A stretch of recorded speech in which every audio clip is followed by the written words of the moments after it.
네, 이번 10월 하락장은 뭐 우리 시장뿐이 아니라 미국 시장에도 상당히 좀 힘든 시기였다고 볼 수 있습니다. 뭐 바닥이 잘 안 보이는 그런 장세였는데요.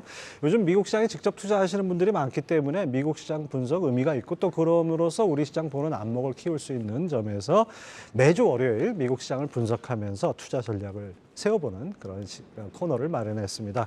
유안타증권 글로벌 자산배분본부의 유동원 본부장 모셨습니다. 어서 오십시오. 안녕하십니까. 다른 프로에서 많이 나오셨는데 저희 프로에 처음 나오시는 것 같습니다. 네. 자, 이렇게 시장이 어려울 때 첫 시간을 진행하게 됐습니다. 먼저 이렇게 앞으로 투자에 유익한 조언 많이 부탁드리고요. 지난주 미국 증시 큰 폭으로 하락했습니다. 뭐 4.9% 3분기 성장률보다 4분기 2%대 그리고 앞으로 고금리가 지속되면서 경기 침체가 올 것이다 이런 얘기들이 많았는데요. 미국 시장 어떻게 보셨습니까? 네. 자, 말씀하신 대로 지금 실적이나 GDP 숫자나 뭐 좋게 나오고 있죠. 그래서 원래 시장은 이런 뉴스에 오히려 상승할 것이다라는 기대를 가졌었는데 그의 반면에서 지금 미래지향적이다라는 주식시장의 특성 때문인지 어쨌든 4, 4분기에 대해서 굉장히 좀 비관적으로 보는 그런 느낌이 나타나고 있습니다. 그래서 우선 주식의 흐름을 보시면은 대부분 지난 일주일 동안에 큰 폭의 하락을 했어요. S&P 500이 2.5% 하락을 했고 나스닥이 2.6% 하락했습니다. 또 지난 한 달간으로 보시면은 뭐 4% 이상 하락하는 모습 나오고 있고요. 또 저 중요한 부분은 아무래도 이 올해 연초 대비해서 보시면 다우존스와 러셀 2000은 마이너스로 돌아왔습니다. 그렇군요. 예, 그래서 자, 이런 모습이 나오고 있기 때문에 상당히 좀 부담스럽다라는 느낌이 들 수가 있어요. 우리 앵커님께서 말씀하셨듯이 지금 주가가 바닥이 안 보이는 것 같다 뭐 이렇게 말씀하셨잖아요. 자, 그런 느낌이 왜 오냐면 차트를 보시면 S&P 500 같은 경우에 200일선 지지선을 갖다 뚫고 내려와 버렸어요. 그러면서 지금 볼린저 하단도 깨고 내려오는 모습 이렇다 보니까 물론 작년 말 대비해서의 바닥 대비해서 32% 상승하고 11% 빠졌으니까 3분의 1 정도 돌린 거죠.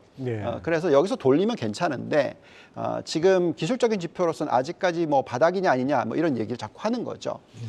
그 숫자를 또 나스닥도 마찬가지의 모습을 보여주고 있습니다. 보시면은 43% 올랐었고요. 그리고 나서 지금 13% 하락을 하고 있어서 자, 이렇게 지금 계속해서 좀 하락하고 있기 때문에 지금 걱정스럽다라는 거죠. 근데 이제 왜 자꾸 이런 현상이 일어나는지를 좀 해석을 좀 해보자면 결국은 앞으로의 경기 침체 가능성에 대해서 많이들 좀 걱정하고 있는 거라고 생각하시면 될 것 같아요. 지금 우리가 흔히 보는 장단기금리차라는 숫자가 있지 않습니까? 그래서 과거에 작년 10월 달에 이게 이제 역전이 됐었는데 지금 벌써 이제 12개월이 지났죠. 1년이 지났습니다. 세월 빠르네요. 네. 근데 경기 침체 안 왔습니다. 근데 이제 앞으로 12개월 안에 오는 게 아니냐 이런 거죠. 네, 그래서 이 장단기금리차가 역전이 됐다가 지금 빠르게 회복이 되고 있는데 이게 이제 플러스 전환하고 나면 계속해서 이제 플러스로 가게 되면 이러고 나면 경기 침체가 왔었기 때문에 과거에. 그래서 이제 이 부분을 가지고 얘기들을 많이 하고 있습니다. 또 대출의 추이도 보시면은 제이미 다이먼 JP 모건 CEO가 주식 팔았다 뭐 이런 얘기까지 나오면서 사람들이 굉장히 불안하게 만드는 거죠. 그러니까 경기가 앞으로 정말 안 좋아지나? 내년이 정말 안 좋을까? 그러니까 이런 것들의 심리적인 작용을 하면서 이런 변동성을 일으키고 있는데 그렇지만 저희가 판단하기에는 지금 예대율 자체가 그렇게 높은 수준이 아니에요. 우리나라는 굉장히 문제인데 미국 같은 경우에는 그래도 굉장히 안정적입니다. 그래서 좀 과한 반응이 아닌가라는 판단은 하고 있습니다. 하여튼 경기 침체에 대한 두려움은 뭐 누구나 갖고 있는데 뭐 일정 부분 둔화 가능성은 인정을 하더라도 이렇게 뭐 급격한 침체 가능성은 낮다 이렇게 보시는 것 같습니다. 근데 워낙 장이 출렁거리니까 그래도 일정 부분 포트폴리오를 좀 조정해야 되는 거 아닌가 이런 생각도 들어요. 네. 자, 이제 굉장히 중요한 부분입니다. 지금 만약에 정말 경기 침체가 온다. 앞으로 6개월, 12개월 안에 온다. 그러면은 포트폴리오가 굉장히 안정적으로 가야 되겠죠.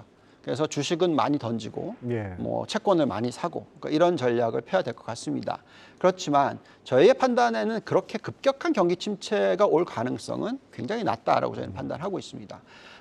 이게 숫자적으로 보시면은 이제 GDP 성장률이 워낙 3, 4분기가 좋았잖아요. 그렇다 보니까 4사분기가 더 안 좋아 보이는 거죠.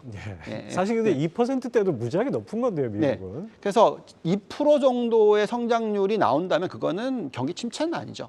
그래서 그럴 가능성이 높기 때문에 저희는 지금의 어떤 너무 안전자산으로 이렇게 가는 건 아닌 것 같다라고 생각하고요. 그렇지만 그래도 어쨌든 경기가 둔화되는 건 사실이니까 일정 부분 이제 채권을 늘리는 것은 괜찮다고 생각합니다. 자, 우선 개인 소득 증가율을 보시면은요. 여전히 그래도 연간으로 0.3%, 그러니까 지난달 대비해서 0.3%포인트 정도 올랐으니까 이걸 연간 환산을 하면은 3.6%는 나오거든요. 그러니까 지금 소득이 늘고 있어요. 그래서 실질적으로 소비를 할 수 있는 여력은 있습니다.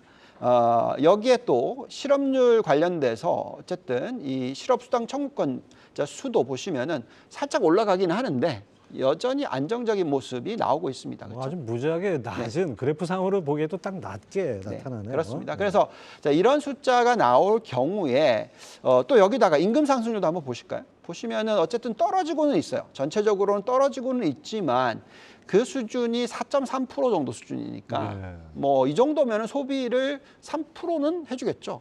그래서 그러니까 이런 숫자를 보고 있으면 그래도 경기가 빠르게 침체로 가지는 않을 것 같다. 대신에 어쨌든 만약에 소비가 3% 정도 나온다. 그리고 경제 성장률 자체가 뭐 2% 정도 나온다.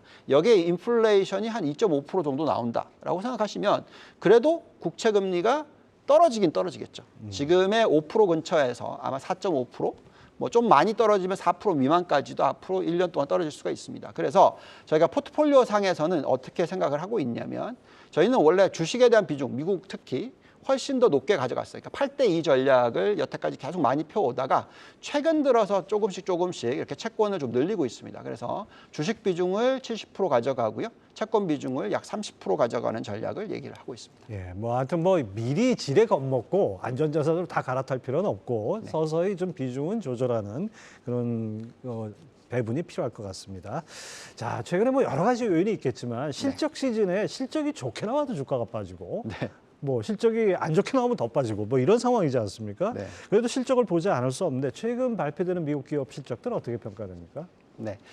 그러니까 뭐 엄청나게 싼 건 아닙니다. 그렇지만 어쨌든 간에 과거의 평균치보다는 많이 싸졌어요. 그래서 이제는 하방 경직성이 좀 생길 것 같다 이런 생각이 듭니다. 우선 지금 보시면은 S&P 500 기업들 중에서 거의 절반이 실적을 발표를 했어요. 근데 이 숫자가 상당히 좋게 나오고 있습니다. 지금 78%의 기업이 EPS 예상치 대비해서 7.7%를 상회하는 그런 숫자가 나왔고요. 실질적으로 EPS가 원래 3, 4분기 마이너스라고 생각했는데 지금 나온 숫자는 플러스 2.7%. 그러니까 상당히 좋은 거죠. 여기 또 매출로 보시면은 66%의 기업이 원래 매출 증가율이 0.8%, 1%도 안 될 거다 이렇게 생각했는데 지금 2.1% 나오고 있습니다. 그러니까 결국은 지금 3, 4분기가 분기의 성장률이 괜찮았잖아요. 그러니까 그런 숫자가 지금 나오고 있어요. 자, 그렇다 보니까 실질적으로 PER도 보시면은 지금 이거는 이제 트레일링이라고 해서 역사적인 PER인데 지금 파란 점선이 10년 평균이거든요. 20.8인데 지금 20.6까지 떨어졌고요.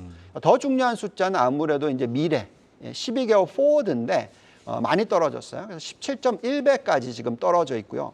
10년 평균이 17.5배니까 그것보다 더 떨어져 있습니다. 굉장히 중요한 포인트가 하나 있는데요. 지금 나오고 있는 실적을 잘 뜯어보시면은 미국의 기업들은 생산성이 높아지고 있어요. 그러니까 그게 왜 그렇게 나오냐면 영업이익률 또는 순이익 마진율이 올라가고 있습니다.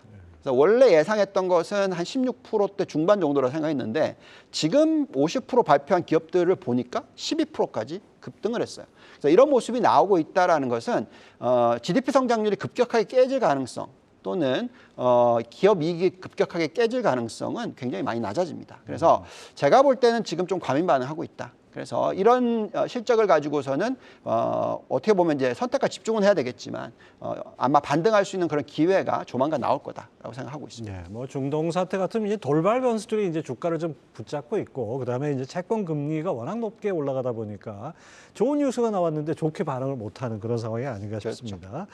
서두에도 말씀드렸듯이 이렇게 어려운 장에서 제일 중요한 건 대응 전략인 것 같아요. 이 고난이도 시장이라고 표현하니까 맞습니다. 변별력이 높아졌다고 할까요? 그래서 이런 시장에 어떻게 대응하는 것이 가장 바람직할까요?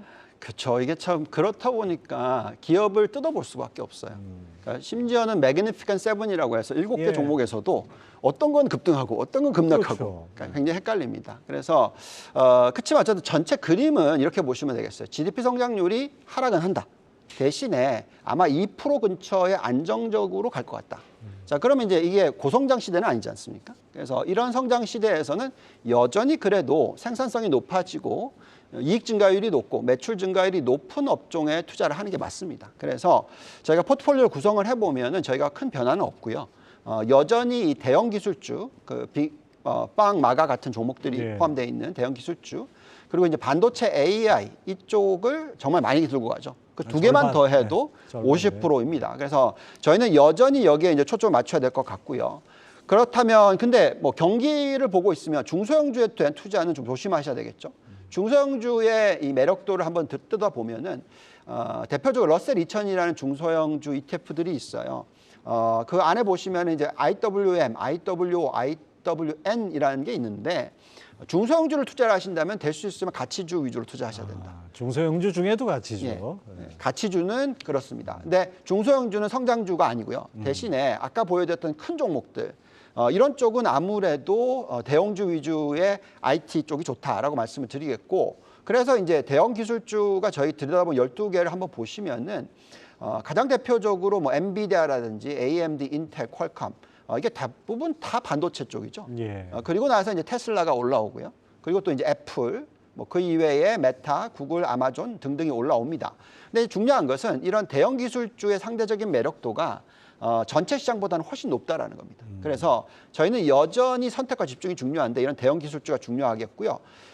마지막으로 또 말씀을 드리자면 결국은 우리가 지금 현재 시점에서는 생산성을 높여주는 기술주 투자가 중요합니다. 그래서 AI와 관련돼 있어서 반도체 하드웨어라든지 또는 소프트웨어 이런 쪽의 종목을 뽑아 보셔야 되는데 여기서 대표적으로 올라오는 게 아까 보여드렸던 엔비디아가 또 올라오고요. 네. 그 이외에 뭐 어도비라는 종목이라든지 AMD, 인텔 그리고 델 이런 쪽이 올라오는데 다행스럽게도 한국 종목도 하나는 올라옵니다. SK 하이닉스가 올라와요. 그런가요? 그래서 지금 브로드캄, 퀄컴, 뭐 오토데스크, 마이크로칩스 테크놀로지 등등 저희는 지금 아까 40% 정도를 이 IT 업종에 투자를 해야 된다고 얘기하고 있죠. 이 중에서 그래도 SK 하이닉스가 좀 포함이 돼 있다라는 걸 좀 생각하셔야 될 것 같고요. 중장기적으로서 저희는 이쪽에 대한 초점이 굉장히 강하게 가져가야 되는 그런 시기다라고 말씀을 드리겠습니다. 본부장님 말씀 들어보니까 이제 바닥이 안 보이는 장세 같았는데 뭔가 조금 좀 안심이 좀 된다 그럴까요? 그런 느낌이 좀 듭니다. 앞으로도 계속해서 좋은 말씀 해주시기 바랍니다. 유한타증권 유동원 본부장 함께했습니다. 감사합니다. 감사합니다.